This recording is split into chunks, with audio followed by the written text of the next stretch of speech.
se puede ser corto. Dale. Muy buenas tardes, mi nombre es Eduardo Jiménez y estudio en la Universidad Fermín. Estudiamos la cátedra de Filosofía del Derecho.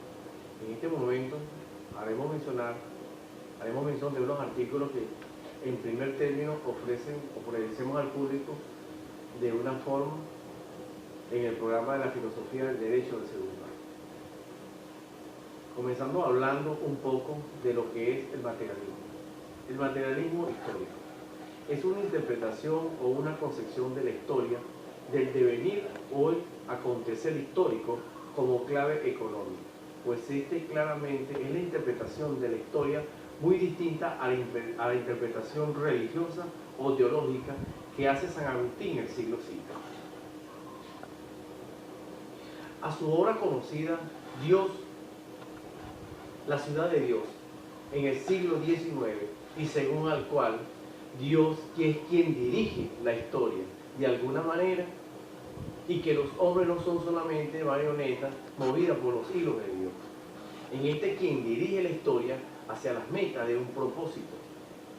Dios es el que ha marcado, y también es muy distinta a la interpretación idealista de los racionalistas de la historia, defendida entre otros por Hegel, según la cual acontece en lo histórico aún determinado por la evolución del pensamiento y de las ideas de los hombres, de que cada vez están más determinados por su espíritu o la razón universal. Ya que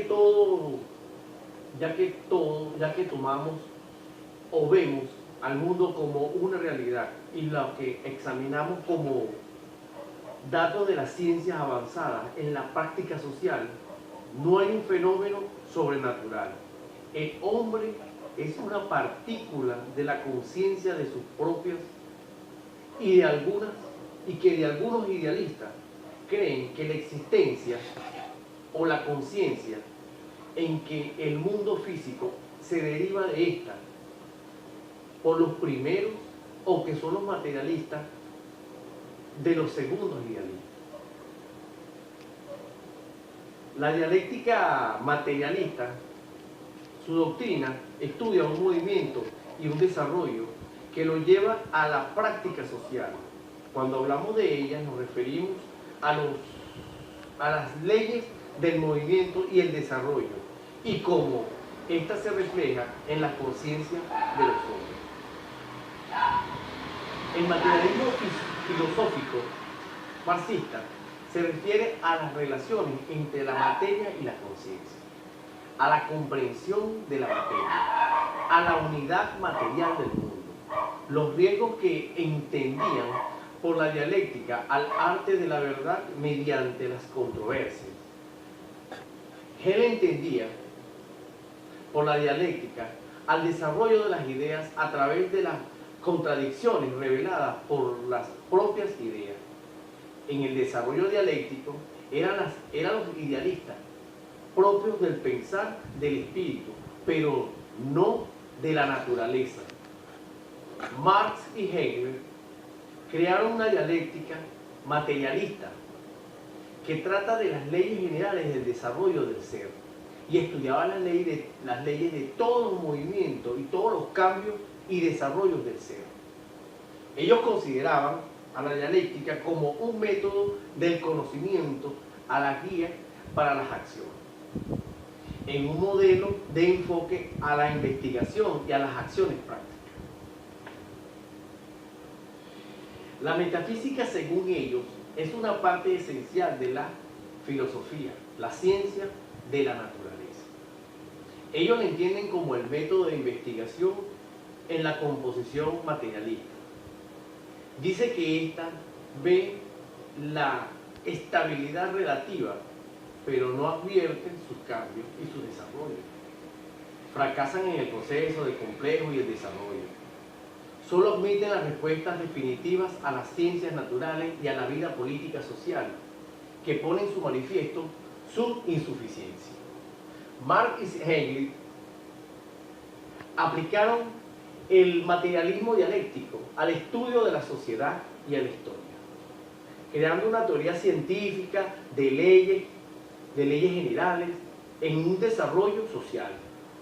Este es el materialismo histórico, y el marxismo determina que el hombre crea su historia, no según lo injusto, sino según las condiciones que heredaron de las generaciones pasadas.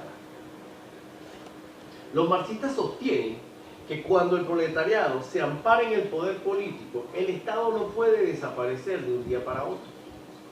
Es necesario destruir el aparato anterior y construir uno nuevo de carácter proletariado, porque las luchas de clases continuarán y por lo tanto es necesario un aparato que cumpla las funciones de una representación a las clases que se opongan a la construcción de un socialismo. Los anarquistas sostienen, por lo contrario, que es necesario hacer una separación inmediata del aparato burocrático, permitiendo la libertad de las organizaciones de las poblaciones. Pues a medida de que avanzan así el comunismo hacia una superación, cada vez es mayor la diferencia de las clases y la función de los dominados. La política que define al Estado como tal tiende mucho a desaparecer, subsistiendo únicamente las funciones de un tipo técnico administrativo. De esta manera el Estado proletariado va a desaparecer en una forma gradual. Es el gobierno sobre las personas que se transforma en una administración de las cosas y en la dirección de los procesos de la producción. Llegando así a una transición de la sociedad capitalista a la sociedad comunista, el centro de todos los análisis sociales, políticos y económicos que hizo Marx fue a la sociedad o a la época histórica que le tocó vivir al estar en esta sociedad o en esta época histórica, la que llamó la sociedad burguesa. Y al igual que cualquier otra sociedad o la época histórica que se define por un modo de producción específico a una sociedad burguesa en el modo de producción capitalista que se caracteriza por lo siguiente.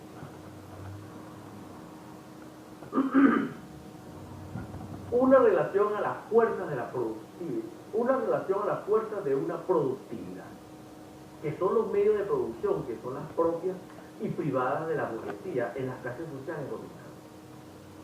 Una segunda era la relación social de una producción